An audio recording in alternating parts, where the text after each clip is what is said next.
Tu alabanza estará siempre en mis labios. Mi alma se gloria en el Señor. Que lo oigan los humildes y se alegren. Vayamos a gustar la bondad del Señor. Queridos hijos, el Evangelio de hoy nos narra la parábola llamada de los viñadores homicidas. Se encuentra en el capítulo 21 de San Mateo, versículos 31 al 46. Y dice así: Escuchen otra parábola. Había un propietario que plantó una viña, la rodeó de una cerca, cavó en ella un lagar y edificó una torre. La arrendó a unos labradores y se ausentó. Cuando llegó el tiempo de los frutos, envió sus siervos a los labradores para recibir sus frutos. Pero los labradores agarraron a los siervos, y a uno lo golpearon, a otro lo mataron, y a otro lo apedrearon. De nuevo envió otros siervos, en mayor número que los primeros, pero los trataron de la misma manera. Finalmente, les envió a su hijo diciendo: A mi hijo respetarán. Pero los labradores, al ver al hijo, se dijeron entre sí: Este es el heredero. Vamos, matémoslo y quedémonos con su herencia. Y agarrándolo, lo echaron fuera de la viña y lo mataron. Cuando venga, pues, el dueño de la viña, ¿qué hará con aquellos labradores? Le dijeron: A esos miserables les dará una muerte miserable, y arrendará la viña a otros labradores que le pagarán los frutos a su tiempo.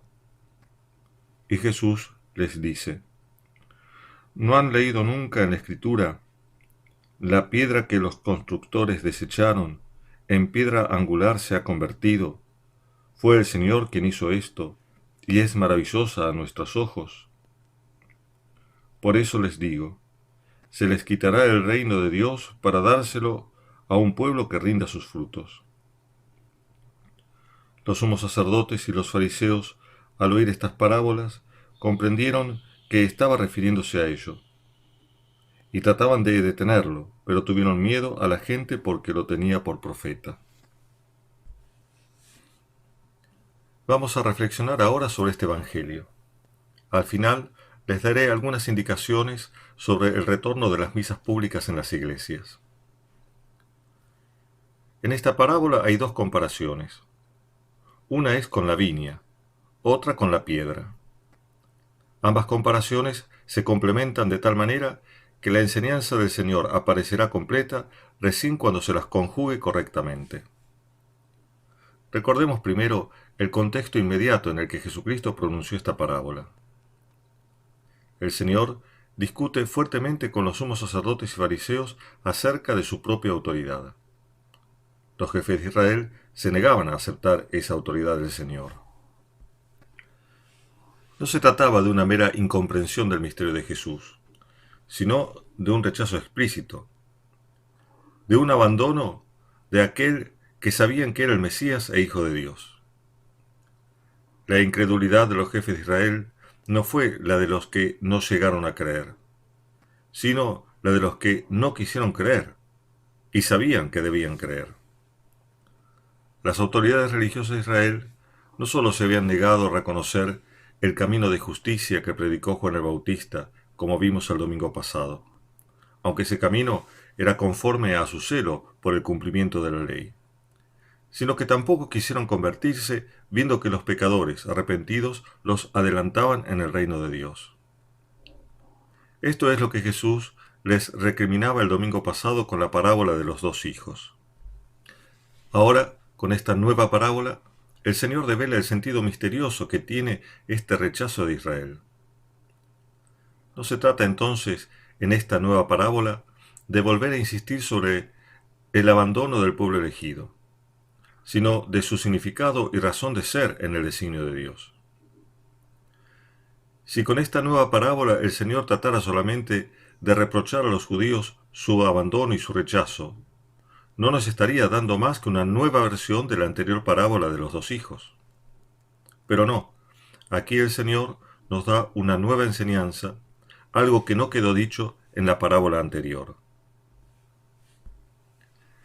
En esta nueva parábola, la viña de la que se habla es símbolo del reino de Dios, que fue entregado a unos labradores que representan a las autoridades religiosas de Israel.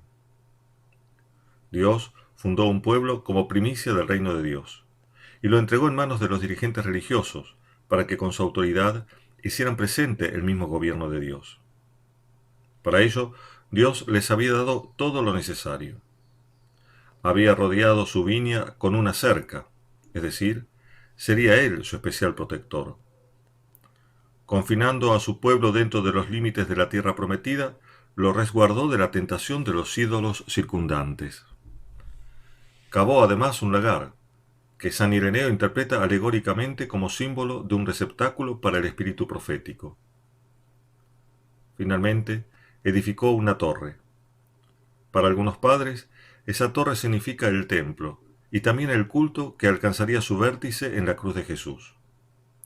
Para otros, como para San Ambrosio, la torre simboliza la ley de Dios, que elevase la consideración de los israelitas, haciéndolos capaces de reconocer la llegada del Mesías. Los labradores solo tenían que hacer producir frutos a esta viña tan bien fundada y cuidada, pero, lejos de cumplir con su misión, quisieron adueñarse de ella. No solo maltrataron y asesinaron a los distintos emisarios del dueño de la viña, que les venían a recordar su obligación, sino que finalmente decidieron matar al heredero de la viña. Los enviados del dueño de la viña fueron en 3 misiones a amonestar a aquellos labradores infieles. La primera misión, según los padres, la llevaron a cabo los profetas anteriores a la deportación a Babilonia, como, por ejemplo, Miqueas, Sofonías, Jeremías y otros. Jeremías, por ejemplo, fue golpeado y encarcelado por largo tiempo, porque sus profecías disgustaron a los israelitas. Isaías, según una tradición judía, fue asesinado. Lo mismo sucedió a Zacarías, asesinado en el atrio del templo. Pero los judíos no escucharon a estos profetas, y fueron deportados a Babilonia. Aún así, Dios mantuvo su paciencia, y volvió a enviarles nuevos emisarios, en mayor número todavía. Pero no hubo un cambio sustancial en el pueblo elegido, por lo cual Dios se resolvió a enviar a su propio hijo. Sin embargo, a este hijo también lo asesinaron. Con ello remataron su malicia, porque, habiendo reconocido en el heredero al verdadero hijo, igualmente le dieron muerte y lo echaron fuera de la viña. En otras palabras, no quisieron saber nada con él. Su rechazo total equivalió a rechazar al dueño de la viña, al mismo Dios. Los viñadores elegidos por Dios lo rechazaron. Y el resultado de este rechazo fue la transferencia de la viña a otro pueblo que le haga producir sus frutos. Es en este punto en que la comparación con la piedra aporta un elemento importante para la comprensión integral de la parábola. La transferencia de la viña no fue un simple traspaso de posesión. La viña no fue dada, como lo imaginaron los jefes judíos, a otros viñadores, sino a otro pueblo, como lo dice explícitamente Jesús. El reino se abriría así a un nuevo pueblo. La verdadera simiente de Abraham se une a la nueva semilla de la Iglesia proveniente de los gentiles. El rechazo y expulsión de Jesús por parte de los fariseos y sumos sacerdotes no fue para el Señor una derrota, una expoliación de su herencia. Dice el texto del Evangelio que la piedra desechada por los arquitectos se convirtió en piedra angular. Jesucristo es esa roca que, aunque los judíos pretendieron ignorarla, fue constituida por Dios en piedra de ángulo. Piedra angular es la piedra que, colocada por encima de 2 muros, los une y da consistencia y trabazón a toda la construcción. Dios mismo constituyó a Jesucristo en piedra angular, cuando fue desechada por los constructores, que, con su trabajo, hubieran debido edificar para Dios la verdadera viña del Señor. En otras palabras, Dios convirtió a su Hijo en piedra de ángulo por su resurrección. El haber sido desechada por los judíos fue la muerte en cruz para Jesús, pero su constitución en piedra angular fue para él su resurrección. Los labradores pensaron que con su deicidio se harían con la viña. Por el contrario, fueron ellos los expulsados, y los fieles judíos y los nuevos cristianos venidos del paganismo se unirían en una nueva construcción, la de la Iglesia, en la que los dos muros del judaísmo y la gentilidad quedarían unidos por la piedra angular que es Jesucristo. De este modo, con esta parábola, el Señor no solo nos está hablando del endurecimiento religioso de Israel, nos está mostrando el misterio del plan divino. Por ese endurecimiento, el Señor se convirtió en piedra angular, es decir, en el centro que unifica al verdadero pueblo de Dios, en el que se reúnen los judíos piadosos y fieles que reconocieron a Jesucristo como el Mesías e Hijo de Dios, es decir, la verdadera simiente de Abraham, y los gentiles que aceptaron a Jesucristo como su Señor y Redentor. Pero todavía hay más. Que el rechazo del pueblo elegido haya sido previsto por el designio divino de salvación, no quita a los dirigentes de Israel y a los israelitas en general que se dejaron guiar por ellos su propia responsabilidad. La piedra que es Jesucristo es a la vez piedra de ángulo y de tropiezo. Como piedra angular, consolida y da unidad a la Iglesia, que es el nuevo pueblo de Dios, heredera genuina del reino celestial y fuera de la cual no hay salvación. Pero también es piedra de tropiezo donde cayeron los mismos que la rechazaron. Dice también el Señor al final de su parábola, en una versión que no hemos leído, en referencia a esa piedra dice que es piedra de tropiezo, y dice así: el que cayere sobre esta piedra se destrozará, y aquel sobre quien cayere le aplastará. Caracterizar a Cristo como piedra de tropiezo en conformidad con la profecía del anciano Simeón implica mostrarlo como juez. Cristo es piedra de unidad, pero también de justicia para aquel que por su rechazo tropieza a sabiendas y voluntariamente contra ella. Cristo era la roca que daba sentido y fundamento al culto del templo y a la obediencia de la ley. Pero al rechazarla, quedó abolido el culto del templo. Y como el rechazo fue voluntario, significó, para los que lo rechazaron, la autoexclusión del reino.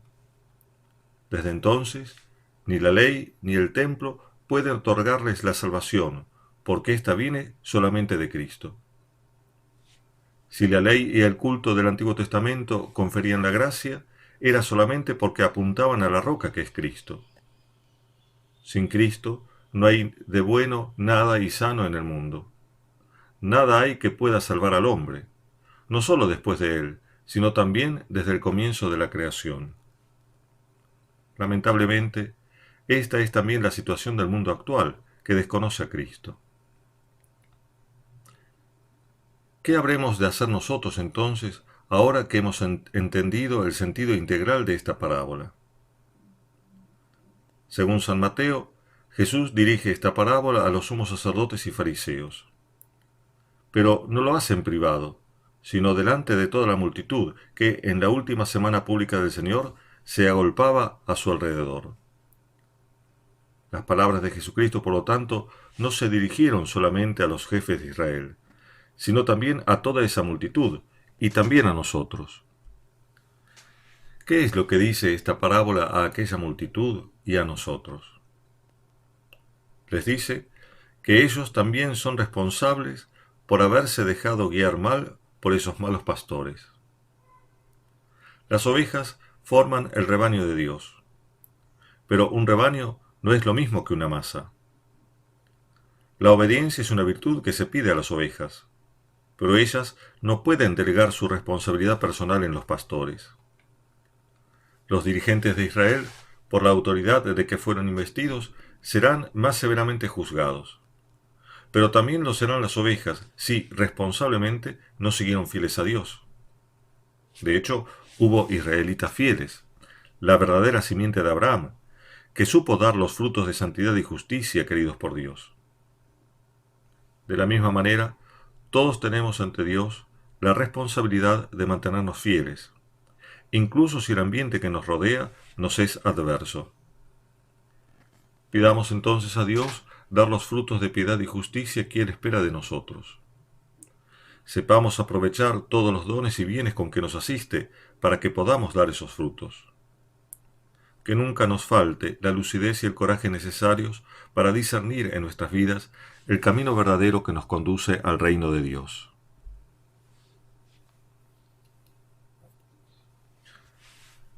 Como ya se sabe, el lunes 12 de octubre volverán las misas públicas a las parroquias. Habrá que seguir un protocolo que el arzobispo confirmará en breve tiempo y al que pide encarecidamente que nos atengamos. Se tratará que los fieles puedan participar de la misa una vez a la semana, en cualquier día de semana. El cupo de fieles para cada misa es de 20 personas. Para participar de la misa y poder cumplir con el requisito del número máximo de fieles por misa, será necesario anotarse previamente. Para hacerlo, hay que llamar a la parroquia o acercarse personalmente a partir del próximo martes. Los horarios en que se podrán anotar es de martes a viernes de 10 a 13 horas, llamando al número fijo de la parroquia, 483-1843. Por ahora, y hasta no saber cuántos fieles se anotarán para las misas, los horarios de misa serán los siguientes. De lunes a sábado a las 19:30 horas, los domingos a las 11 y a las 19:30 horas. He puesto misa a las 19:30 horas porque ya se acercan los días de más calor. Si hace falta, agregaré más misas, pero eso depende de la cantidad de fieles que se anoten. Que Dios los bendiga a todos. Glorifiquen conmigo al Señor, alabemos su nombre todos juntos. Busqué al Señor, Él me respondió, y me libró de todos mis temores. Vayamos a buscar la bondad del Señor. Miren hacia Él y quedarán resplandecientes, y sus rostros no se avergonzarán. Este pobre hombre invocó al Señor, Él lo escuchó y lo salvó de sus angustias. Vayamos